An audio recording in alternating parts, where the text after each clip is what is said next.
Hey, hi! Welcome to Someone Else's Movie, the original podcast where an actor, writer, director, or nebulous industry figure gives a little love to a movie they didn't make. I'm Norm Wilner, senior film writer for Now Magazine, and this is the other thing I do. My guest this week is Jessica Ellis, a writer and director whose lovely first feature, What Lies West, just arrived on VOD in North America.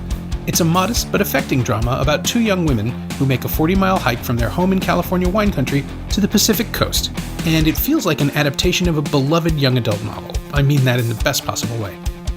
Jessica picked The Martian, Ridley Scott's 2015 drama about the efforts to save Mark Watney, an American botanist stranded on the Red Planet after an accident. Matt Damon plays Watney with Jessica Chastain, Sebastian Stan, Kate Mara, Michael Pena, and Axel Henny as his crewmates who put their own lives in jeopardy to mount a daring rescue effort. Back on Earth, said effort is overseen by the likes of Jeff Daniels, Sean Bean, Kristen Wiig, Donald Glover, Benedict Wong, Chiwetel Ejiofor, and Mackenzie Davis because this cast is absolutely stacked. Drew Goddard's ingenious adaptation of Andy Weir's novel makes sure everyone has plenty to do, while Scott and his longtime editor Pietro Scalia make the action feel fleet and engaging. Life and death stakes aren't supposed to be this much fun, but that's why The Martian works. This is Someone Else's Movie. I have such a deep admiration for this film. It's been one of my favorite films of the last decade, for sure. Like I'm so, it's a great narrative and it's a really well put together story, but like there are just some movies that are masterworks of everybody on board that completely show the best of everybody's ability that's involved with the project, and that's The Martian for me. It is so across the board well done that you just want to like give the filmmakers thumbs up afterwards, and that's always a really special element of a movie for me. That's a really good way to put it. I was trying to describe it, or I was trying to figure out how I was going to introduce it, basically, because I was working on the intro and outro for this episode, and which is, I suppose I should cut that because now people will know how I work. But it's there's a movie that's just come out on it's on Netflix in the States and Amazon Prime in Canada called Stowaway. Literally just came out yesterday with Shamir Anderson, who's from Toronto, and Anna Kendrick and Toni Collette and Daniel Day Kim, and it's about a mission to Mars where 12 hours into it they find out there's a fourth person. Somebody, a tech, got knocked on the head and injured and didn't know they were launching with him in it. And it belongs to this genre that I think The Martian sort of perfect, like Gravity in The Martian maybe perfected it, where I call it space problems, where there's no extraterrestrial issue, there's nothing going on that isn't completely scientifically provable, location-based, fact-based. All the conflicts come from the situation. Yeah. And The Martian is the ensemble piece where you get to see how a bunch of people solve a problem, as opposed to Gravity where it's just one person. And arriving so soon after Gravity, I think I didn't give it enough credit because its tensions are completely different and it's too calm for so much of its running time. It is very calm. Yeah, which isn't a problem, right? Like it's not a negative to the film. And obviously if Watney thinks about it too much, he'll lose his mind and completely shut down. So he has to sort of keep it light. But between that and the disco tracks and just the general looseness of everybody involved, I think the first time through, I was just like, well, this is fine. And then I watched it again. And because in the second time through, the tension's gone and how everything, like in the back of your mind, even if you're not intimately familiar with the script, it's like, well, everything's going to be fine. I've seen this already. I really liked it. And like, I feel like I owe Ridley Scott an apology. Yeah, it's so interesting to me because I'm not a bleak movie person. I can't get on board with most movies that are serious all the way through. And I just loved that, like, this is a movie about a huge problem, a nearly unsolvable problem. And it's also like people are cracking jokes constantly because that's how we actually deal with things in real life. And that's how, a lot of scientists have great senses of humor, and it's how they survive in bleak professions. So I don't know. I found that so admirable off the gate, and it's made it really rewatchable. Like there's only so many times I can go back and watch Gravity. It's a little heavier, but this I can pull out anytime I feel like it, and it's a great watch. Yeah. It's the idea too that Ridley Scott is working at a point now in his career, his fame, his influence. I don't know even what to call it anymore when someone is as elevated as a filmmaker as Scott is, where he can point to an actor and say, I want that person. And no one says, well, well, let's work on scheduling and maybe you can get somebody else. It's like, no, I want Jessica Chastain to do very little, but to do it great. Like to just, that's the person who does this thing. Donald Glover or Sean Bean or Kristen Wiig was she was just off Bridesmaids. Like she had Oscar nominations and here she is. She's a really interesting casting choice. And yeah, she's the only one that I would say, maybe you're kind of like, is this the right person for this role? I don't know why they went with her. She's not bad. She's fine. But just as like a PR person, you're kind of like, that's a choice. Okay. All right. I thought it was kind of a gesture on the movie's part that her energy was so different, that a PR person would be wildly overmatched for anything this serious. But also, Wig just plays it really well, too. Like, the energy is wrong. She doesn't fit in the same spaces. She's clearly not one of the science people. Yeah, but I like that about it. I like the fact that even the people who don't necessarily know what they're doing are trying their best. And the optimism, like, there's no villain in this film. There's absolutely no enemy. Like the situation is the enemy and everybody just gets their shit together. I kind of love it. And that's one of the biggest risks of the movie. And part of why I love it so much is that it's such a character driven piece in a lot of ways. And there's so many characters because there's all the people on the ship. There's all the people at NASA. And then there's Watney and like more like Donald Glover comes in like halfway through the movie and totally changes the trajectory. And like the risk with audiences is that they're so used to, you've got to have a human villain that they would just find it conflict free without that. Or, I mean, the risk that the screenwriter takes is like, there's not going to be any human conflict in the movie, but the movie's full of it. Everybody is disagreeing on what to do and what approach to take, but nobody is mustache twirling at all. Everyone has good motives. Yeah, that's a huge risk. Yeah, apparently there was an earlier draft where Jeff Daniels was an actual bad guy who just didn't care. And they went back and massaged his stuff so that he had a reason for everything that he raises as an objection. And Daniels obviously doesn't play it as a villain, which is what saves it. I think there is a way to do that. The role as written could have been the mustache twirler. Yeah, for sure. Yeah, you could have gone that way. You could have gone that way with really almost anyone in the film. You know, Chiwetel Ejiofor could have had bad political motivations. You know, the guy that's actually in charge of the Mars missions, the Sean Bean, like anybody could have been a villain, but nobody was. And I think that's it's subtle, but it's a harder script to write and a harder movie to make without someone you can hate. I think so. And even the good guys they're flawed, but they're not flawed in ways that set up a betrayal. Like I was never waiting for a betrayal. I was never waiting for somebody to make a mistake on purpose, that would just scuttle the whole thing and force everyone to be more resourceful. These people commit to their thing and they stick to it. And yeah, again, if you are going to put people in space with each other for long periods of time, Stowaway kind of hits on this too. By the time the crisis happens, they've already spent enough time training together that any nuts or bolts that were loose have been ironed out. No, that's a terrible metaphor, but things have been worked out all long since, like before the launch, even they would have gotten over whatever personality conflicts they have had. Well, and you see that when they do like they put people in biodomes for Mars training missions and stuff like that for 7 months or whatever, they come out and they're like, yeah, once in a while we had conflicts, but it was mostly fine because they're all adults. Like it's a very adult film in a way. Like it's not going to cater to the ideas of 12-year-olds. This movie is about professionals. And I think that's so cool that someone would make a movie like that. It's not common, I don't think. No. I mean, when I was a kid, it was all Capricorn 1 and paranoia and, don't trust anybody. And this is a utopian, like, I guess it is a late period Obama Democrat movie where it's just like, everything's going to be great from here on out.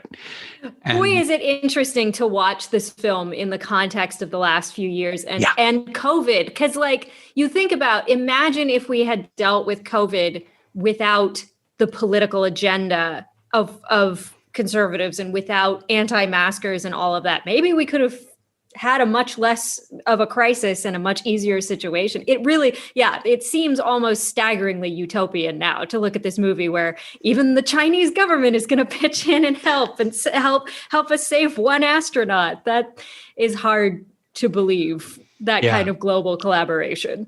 Yeah, the last time I wrote about it was I wrote a little list of stuff for Now's readers to distract themselves with during the 2020 American election. Just, here's a movie to take your mind off it if you can't bear watching the results. Come in slowly. And The Martian was one of the ones we picked as a positive distraction, because if you try really, really hard, you can believe that NASA figured everything out after Space Force, that all the bumps of 2016 to 2020 were dealt with whenever this film takes place, which, let's say, I don't know, 2035, 2040, they're pretty vague about it, but it's not too far in the future. Right. Yeah. And we just got over it. And I believe that is possible. I don't know why I believe that, but I believe it, that, this is the bump in the road. I guess it's because I was raised on original flavor Star Trek, where they acknowledge that some really awful stuff happened. Like there's a World War III in the Federation timeline, probably around now. Like Khan came from around now, and the eugenics timeline and all of that stuff. And the whole point is we got over it. We got past it as a species rather than a series of nations arguing over things. And The Martian speaks to that, right? Like that faith in the endeavor, the highest thing you can do is help someone else. Well, and that ties in so much to what NASA has always represented in America, and NASA certainly has its own troubled history of racism and sexism and everything. Oh, yeah. But like, there is this idea that it is always striving towards something better actively through science, through community, through, knowledge. And that is, as many flaws as there are in the American character, there is a desire for that. And we don't get a lot of movies anymore that exemplify that spirit, that desire to push forward for a positive outcome that's not a greedy capitalist outcome. So, it's very sweet on that level, that there's, without being outwardly political about it in the text of the film, that it still kind of pushes that nostalgia for a NASA that made a better world in the 60s, Yeah. I mean, there's that Apple series For All Mankind where, again, it's alternative timelines where by the end of the first episode, the Russians have made the first moon landing and everything is up in the air as to what we think is going to happen versus what the show wants to do. And it's also somehow about idealism. It's bruised idealism. It's different. I guess it's more like what we have now. So I suppose that's why people are responding to it. Like, what if things were always this bad, but we still went to the moon? Yeah, I do think if The Martian came out today, you would definitely have a large group of people being like, come on, like, get with it. It's amazing how quickly something can become dated in its outlook. But, even that makes it more important to have films like this, because we've got to draw hope from somewhere. And if we're not getting it from reality, it better be from fiction. Yeah. Had you read the book when you... I read it. I read it after I saw it at one point. I finally went through it. And it's incredible how much, the character of Watney is on the page. I mean, they transposed whole monologues into the movie. Yeah. Which is pretty cool. It is. Like, Goddard as a screenwriter has had this really fascinating career of just coming in and making stuff better than it could have been. Yes. And I don't absolutely. mean that. Yeah. I don't mean that in a demeaning way at all. I think he finds the trick of whatever the trick is that no one else caught, like in a genre, in something like Cabin in the Woods, where he built out this world, then this fascination that came. I interviewed him when he came through town with it, and it was just, well, we never seen a movie like this before, and we always wanted to, so we wrote one, and then we got to make it. And that's so cool. This feels like that too, right? Where you can read the book and think, well, what about those other people? What happens with them? And yeah, that was a really, because the book, if I'm remembering correctly, it's just Watney, right? You don't go back to NASA at all. And that is such a critical element in making the film work, is broadening, because there's a lot of things. I mean, there's definitely a lot in the book that could spark a screenplay, but it as itself is too thin of a narrative, I think, to make a really good film. Yeah. But yeah, Goddard, I really idolize Goddard. I love everything he's done. He strikes me as a filmmaker that's constantly taking the next step forward in what he can do. And that's so impressive to me. Yeah. I can't wait to see what he does next. I mean, well, hang on. Did he make Bad Times at the El Royale? He did. Yeah. I did not like that film. I forgot. It's an uneven film, but I like the ambition of it. There are sections of it that are great. Yeah. That's a good way to put it. Yeah. Bridges is great. John Hamm is pretty good. The stuff with Cynthia Erivo's great, but yeah, again, it's one of those things where I think The Martian is maybe 5 minutes shorter than Bad Times at the El Royale, and it feels like it's half the length. It's in total control of itself. And maybe that's Ridley Scott, again, just knowing exactly what to do. I have this weird, I despise Prometheus and Alien content. Me too. I blow so hot and cold on Ridley Scott. There are moments where he throws something into a movie and you're just reminded this is one of the great filmmakers, full stop, to ever pick up a camera, to ever work with something. Like Exodus, Gods and Kings, not a good movie, but it has this great moment of pure comedy that had to be his idea, or at least he kept it in the film. So, he gets some credit for it as the director, where Moses and Ramses are having the big debate about letting the Israelites go. And Joel Edgerton has this little moment where he sort of tilts his head down and says, do you have any idea what kind of economic impact that would create? And Christian Bale just stares at him. And the shot is just held long enough that it's like, God damn it, that was genius. No one has ever thought this about the story of 10 Commandments before. That's genuinely novel. And then you see Prometheus or Alien Covenant and all the weird foolishness he's had about, they're not necessarily on the planet from Alien. I was like, well, then why does it look like the planet from Alien? What are you doing? Why am I watching this movie if it's not about the alien thing that you told me it was about? And I'm sorry, please. No. Oh, go. Yeah. He's a very uneven. It's so, because you look at The Martian and you're like, oh, a master made this. Somebody that knew exactly the right choices to make at exactly every moment. His shot choice is incredible. Everything is perfect. And then I can't explain it unless the theme of the movie infected the creative team and made them all work their hardest or something, because it is so strange how up and down Scott's career has been. Yeah. But when he's on, you feel like you're watching, I don't know, Babe Ruth or something, somebody who's just not even thinking about how he does stuff. He's just doing it. I think, yeah. And I think that's the thing. I would call him probably one of the true artists in that, he follows his instincts. Why did the man make Legend? He was like, what the world needs now is a unicorn movie. And he went with that, and it's weird and nobody else would have done it. I don't know. You have to expect with somebody that's really following their own artistic ideals that they will not hit all the time, because we're wrong a lot. Everybody's wrong a lot. Yeah, that's fair. Legend makes sense to me in his filmography because it's the kind of movie that didn't, he wanted to build the world and run around in it, and maybe the plot wasn't the most important thing. But there are scenes. There's a scene where darkness comes charging out of the smoke, and it's absolutely terrifying on a big screen. I think that didn't exist until he built it. For sure. It's still got some visionary stuff in it, but it's a really strange movie where Tom Cruise runs around in a little gold skirt for 2 hours. And it's a weird movie. Yeah, you're definitely not wrong. And then even something like, what was I trying to say? Oh, yeah. The Martian is also in sort of communication with Alien, the first Alien, the original Alien, because he did invent that too, that sort of gothic horror thing that no one had really attempted before, as a direct response to Star Wars, where, let's make this commercial. No, let's just make it functional space tugboat versus monster and have nothing but the experience. I love Alien. It's a perfect film. And it was his second feature, which, again, I'm angry at him a little for that. Yeah. No, Alien is just, it's so interesting because it's such a different film than The Martian. It's completely, in addition to tonally different, but it's the movie on the spaceship. If we spent this entire movie on the spaceship, I think there'd be more direct comparisons. But yeah, Alien is just unmatchable. It's never been topped as a space film, I think, or maybe even as a horror film. I don't think you get scarier than that. Yeah, Stephen King described it as a haunted house movie in space, which means you can never leave, which is, I don't even know if they knew that when they were writing it. But yeah, of course, it's inescapable horror is by definition the worst kind. Yeah.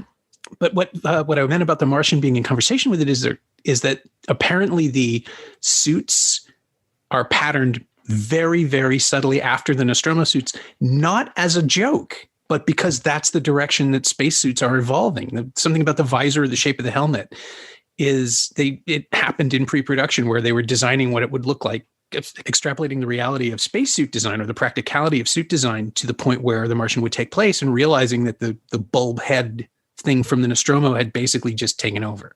It's real design. Who knows? Who knows if life was influencing art there or the other way around? Is it possible that, NASA engineers have been looking at Alien for 30 years and gotten some ideas about how to design things? We don't know which direction things come from, but that's really cool. I hadn't heard that. Yeah, it's just one of those weird little things where I could see him being really, really flattered, but also just sure, go for it. Yeah. Yeah, he seems like just somebody. I have learned that being a director is mostly about being the one person capable of making decisions. And like Ridley Scott seems someone who has no problems making decisions. I don't think he's ever been caught in a lather of indecision in his entire career. It seems like everything for him is like, yep, go for it. Yep, we're doing that. Yep. Yeah, only when it comes to like what his final cut will be, because he's revisited virtually every movie he's ever made. Well, that's when you get to reflect. Like I'm betting during pre-production and production, like you can't phase him. But when you have time to sit and stew in your own brain with the cut for a while, everyone goes crazy.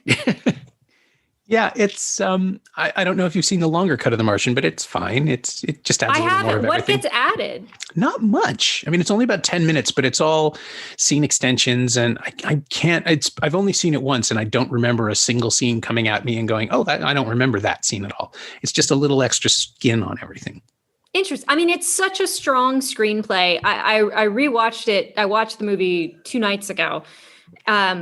And just the opening scene is the most efficient damn screenwriting I've ever seen in my life, because it's literally the crew out there. And it's like Mark Watney being like, "Oh, I'm picking up soil because I'm a botanist." And the commander being like, "Hey, stop doing things. I'm the commander." Like everyone is introduced by their profession in less than 2 minutes. And you've established all of these people and their relationships to each other immediately. And I don't know, you just watch that and you go, "Oh, why can't I write like that?" That is so clean. And then interestingly, because I was talking about it on Twitter, one of the producers, Aditya Sood, chimed in and was like, "Actually, that wasn't originally how the movie opened." I missed that. What did she say? How did she say how it did? He said that it was originally like the book where it works in flashback. It starts with Watney waking up after having been injured, and then you see what happened as a flashback. And the cut, I guess, was like that for quite a while. I think that's probably one of those ones that work better in the novel than on the screen. Flashbacks are dicey when you're only going to use them once. Well, it's that in medias res thing, right? It's everywhere now. And, like, what is it, 12 years after Breaking Bad? I think we're done for a while. We should put it to the side. It's like... and forgive me if this is going to impact anything you're working on, but it's like every television show now has to have 2 parallel narratives, and they don't always need them. Yeah, the deletion of the first act has been the most detrimental trend in film that I have seen in my lifetime. This idea that like, no, we need to come in really at the end of Act 1. It's like, well, then you don't care about anyone and anything that is happening because you have not met them and you do not know what their lives are. And they were pushing that when I was in grad school. They were like, no, we don't need to set up the normal world first. And it's like, well, then how will you're just stomping on your conflict and your emotion if you do that. But I'm hoping that trend is dying out. I wonder if it has something to do with the push towards like the mutation of celebrity, where there's a certain breed of, like a Tom Cruise, where you really don't need to see who this person is. It's Tom Cruise. Like, there's no room for character there. You're just dealing with persona, which weirdly was an argument I was just about to make for the casting in The Martian, where Matt Damon, having made Saving Private Ryan, makes him the perfect, like the only Mark Watney, because we understand why an entire planet would want to go save him. They save him a lot in movies, so obviously he would be deserving of it again. Yeah, and I mean, it's Matt Damon at his Matt Damoniest. I mean, I think if you were going to typecast him as anything, it's a smart person. That goes all the way back to Good Will Hunting. Yep. Like, that's just who he is, and this is really him in his element. But, he's able to get across the emotion of this part to a reasonable degree. Like, it doesn't feel flat. He does seem affected by it. to the extent that you think a character like that would be able to process it. You always wonder, like, how much therapy did Mark Watney need once he got back to Earth? However, after a year in quarantine, we have to wonder a lot less about that. Yeah. Yeah. It's a joke I've been making. It's not a joke. I just said it was a joke now to make myself process it better. But I do another podcast called Now What, where we've been covering Toronto responses to the coronavirus all over the map, like restaurants closing down or people going to the cherry blossoms where it's safe, where you can go outside, all of the subjects. And more, I keep coming back to the idea that we are all in the process of accruing trauma for our eventual PTSD, and none of us knows what it's going to look like. Yeah, it's tricky. I have PTSD and stemming from like a very clear incident. And then trauma after that has always seemed like, well, is this going to turn into something more, or will this eventually hit me? And a lot of it doesn't. I think a lot of it you process more than you realize as you're going through it, if you're not a completely repressed person. But who knows? I don't think that the rash of, mass shootings in the US in the last few weeks is not isolated from what we've gone through in the last year. No, it feels like people are trying to catch up in a really horrible way. It does. It definitely does. It's pretty scary. Yeah. Well, here in Ontario, we have just a wildly out of control third wave with we're all just in a total disaster. So we're just dealing with this constant churning rage. Yeah, well, and the disillusionment. I mean, I think even those of us that thought we had a healthy, wariness of political leaders have been shocked by just how nobody seems to know how to do their job. I mean, even in California, which is doing a decent job on vaccine, was so horrifically incompetent at lockdowns during the last year. And that's a Democratic liberal governor that, that people liked.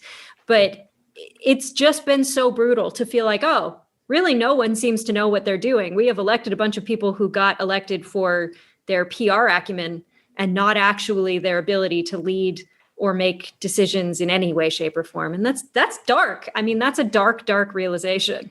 Yeah. Nobody wants to have to confront the fact that an image can win, right? Like that, and then somebody was saying that, what a shame it is that all of these incompetent people were elected just before a global pandemic. And it's like, I think you're missing the point. I don't think it was that they were around for it. I think they exacerbated it. Absolutely.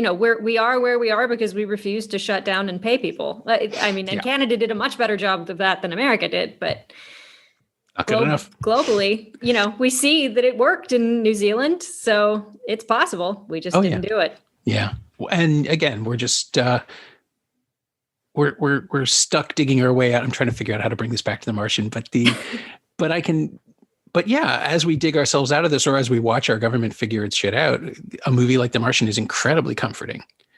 And I mean, you need to believe that someone somewhere is good at their job, like that someone somewhere cares, and that would, there's a conversation in The Martian where I think it's between Sean Bean and Jeff Daniels, where Jeff Daniels is saying this can't just be about one person, and Sean Bean is saying, no, that's what it has to be about.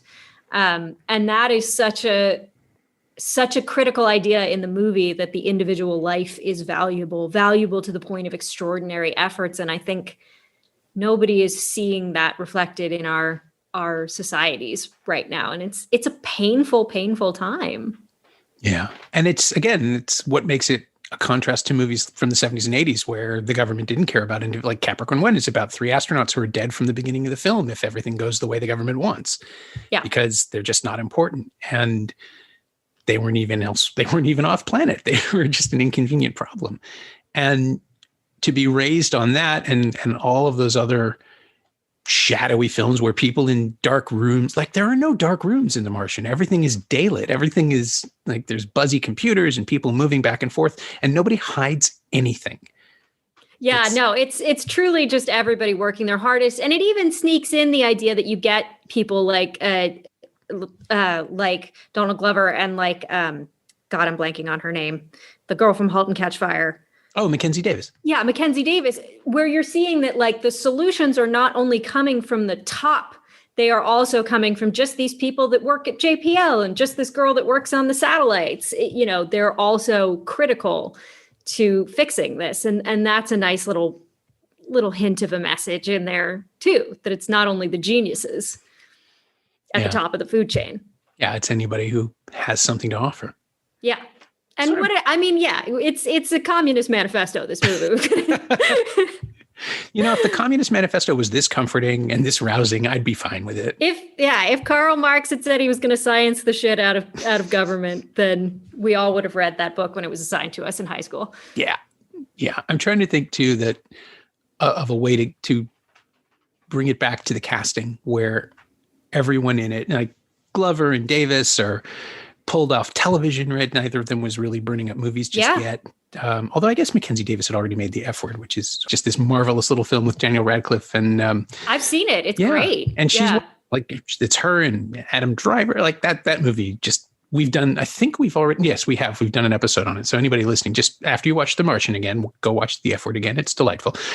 But I don't want to blow past Jessica Chastain because there's a moment she has towards the end where she kind of giggles about maybe the whole thing is going to explode.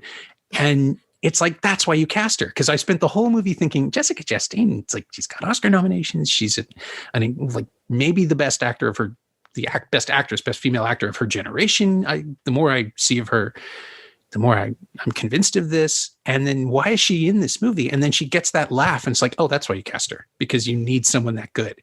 Yeah, I had heard that it was originally supposed to be Cate Blanchett in that role. I am not 100% sure that is true, but I've heard. I could see it. Chastain was a replacement, but I honestly think she's a better replacement. The crew is younger. Those are all actors in their early 30s, I would say. Yeah, I think maybe Axel Hennie's the oldest one. No, Pena. Pena's probably the oldest one. And it feels kind of like you've put millennials on a spaceship. That seems to be the vibe. So she fits in well for that. And she's so authoritative and interesting. And, she has a really interesting arc.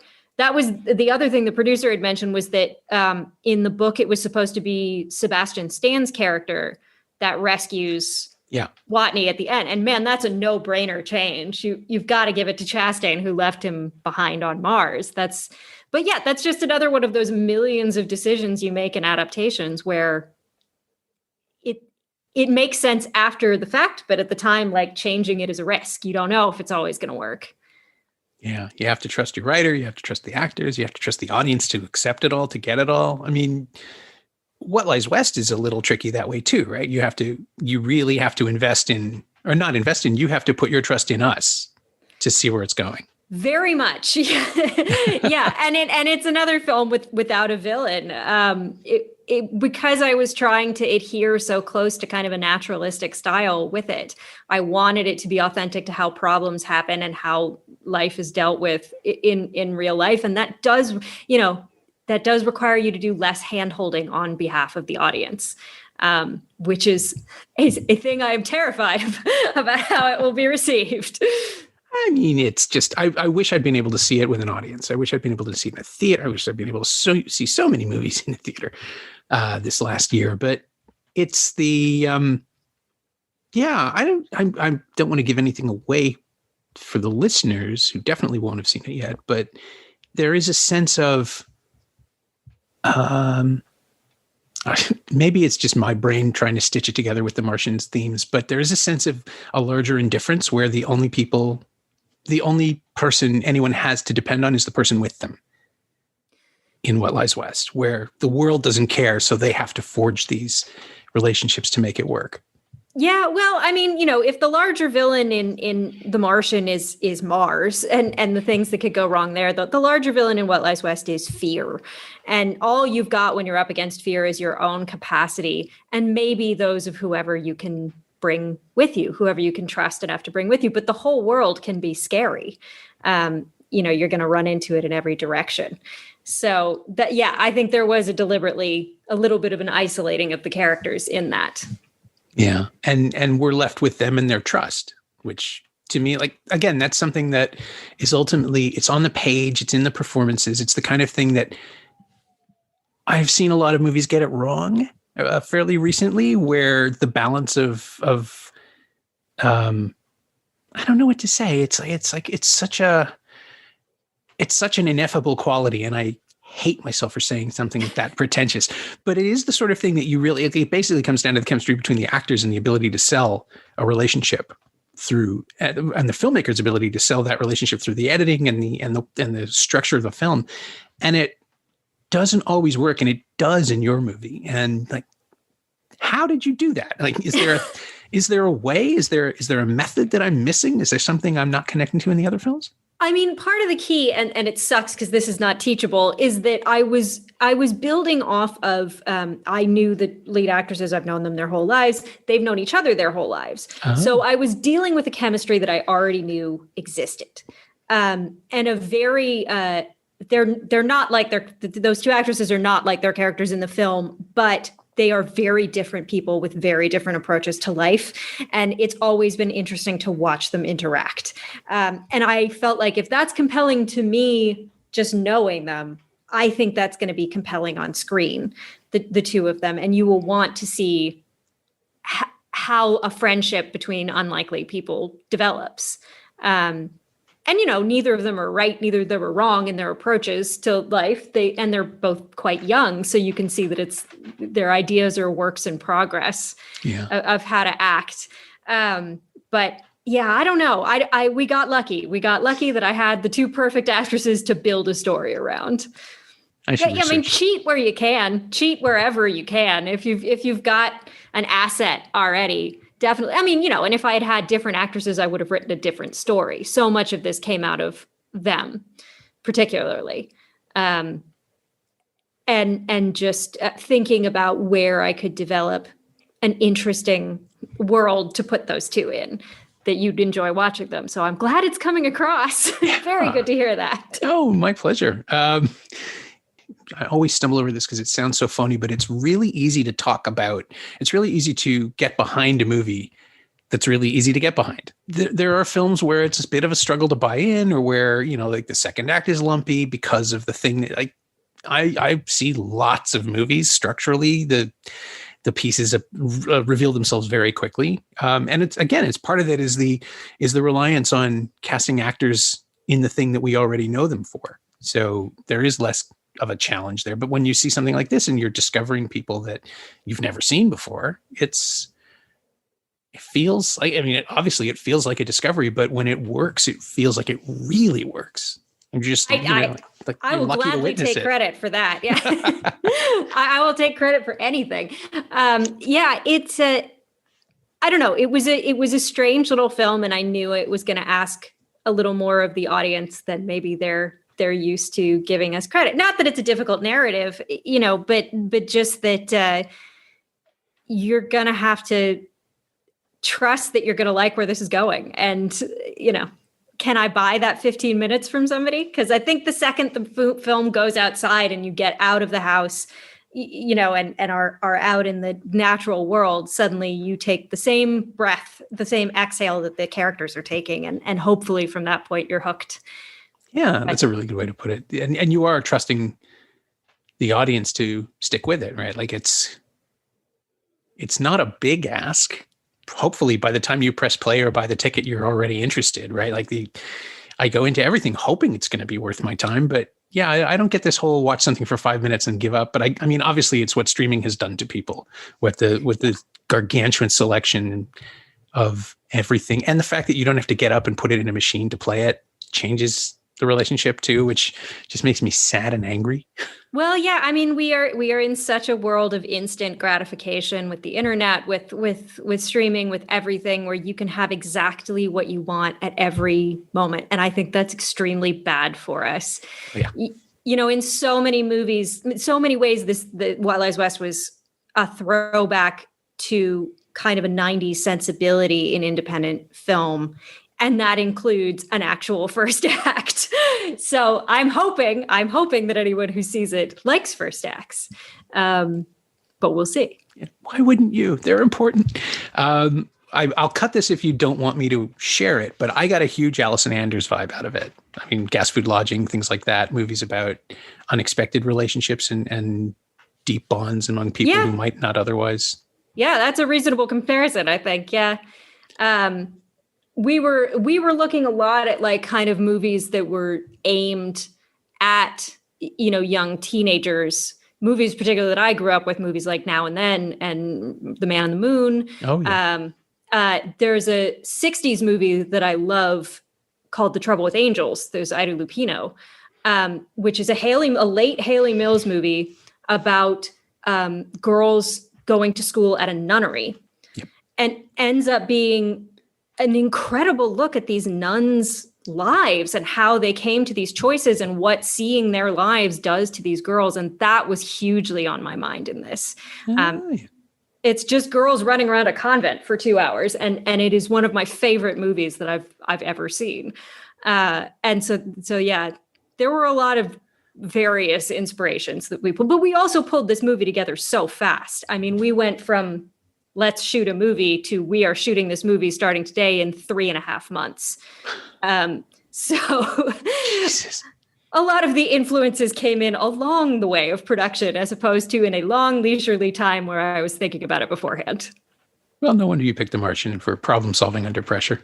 Exactly. I mean, I think I like that. And I mean, it's one of the things I love about filmmaking is if you're lucky, that's what a set is The Martian. It's everybody working their hardest with all of their different talents to solve a problem or to, finish a puzzle together. And I don't know, it's corny, but I find that so exciting. I think it's nice. I mean, I think I like the idea of everybody pulling together. I mean, Edgar Wright has frequently described movie making as everyone pulling the rope, the same tension, and the director's job is telling them what the tension is, but otherwise you just trust them to know how to pull. That's an interesting way to put it. I don't know if I would. Yeah, I mean, I guess I sort of agree with that. The director, because I went through like film school and stuff, my concept of directing has altered greatly as I've actually started doing it. It seems like a much more important job than I think it actually is. And you are so much there to facilitate other people's talents. And we have this image that you are just there to express your own talent. And I think that couldn't be further from the truth. Yeah, I find the more time I spend watching the works of the true auteurists, that signature can get pretty boring if they only want to do one thing. Exactly. Yeah. Yeah. I mean, you can always tell when a movie is directed by Guillermo del Toro, but you can also tell that the pleasure he takes in letting the production design show off or letting the actors have a moment or things like that. Ridley Scott's best films are the ones where it doesn't feel like a Ridley Scott movie. It just feels like a great movie. Yeah. And I mean, I think we have, because we love to define people so severely and in such small terms, that we force directors into choosing a style and a persona of themselves. And I don't know if I think that's really what art is, especially when you're telling stories, especially when you didn't necessarily write those stories. I think you need to retain a measure of flexibility. But then again, I am not very successful, so I am not doing this the right way. You're young yet. So let's see what happens next. Do you have another project lined up yet? Not at the moment. Nope. No. My life is just getting this movie out and then praying someone says, I would like to see more from her. I mean, I'm always writing because I'm a screenwriter. I come from a screenwriting background almost entirely. So there's always 4 scripts going on, but I don't know. We'll see if the directing thing pans out. I'm not so sure. I don't know. It feels like you got something. This is the bit where it sounds like I'm starting to suck up, so I'm going to drop it. But no, please tell me that. I'm about to get Rotten Tomatoes reviews. I'm terrified. Oh, those things don't mean anything. No, it's a good movie, and I hope that in some small way we can get people to see it, because it's the polar opposite of a movie like The Martian, where you don't know anybody in it, and it doesn't have a pedigree, and it's just a small good thing that gets, at least now, it's democratized on iTunes, where the tile is the same size as all the other tiles. Yeah, that is nice. I liked the fact that we were able to start pre-orders this for Apple the day that Ted Lasso season 2 was announced. I was like, yeah, it's just me and Ted Lasso on Apple coming, just the two of us. But yeah, it was always supposed to be small. We didn't even know if we were going to get distribution. This was, a bunch of grad school graduates who hadn't done anything yet going, let's finally please do something. And it was a huge leap of faith on everybody's parts to put me in charge of it. But, all we really wanted to do was to make something that would make people feel better for 85 minutes and walk out of a theater feeling a little better. Because my God, do people need anything that helps them feel better right now? And I hope we've accomplished that. I think we have. Makes me feel better.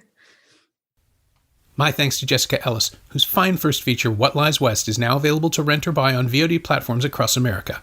You should watch it. You can find Jessica on Twitter at baddestmamajama, all one word, BADDESTMAMAJAMA.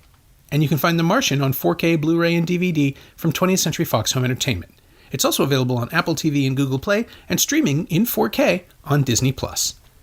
As always, you can find me on Twitter at Norm Wilner and elsewhere on the internet at nowtoronto.com, where I'm hosting a bunch of podcasts these days and writing a weekly Now streaming newsletter, to which you can subscribe at nowtoronto.substack.com.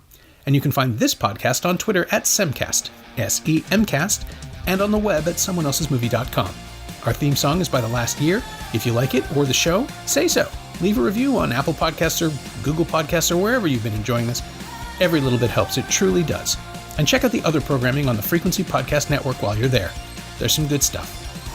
Stay home, watch movies, wear a mask if you go out. I'll see you next time.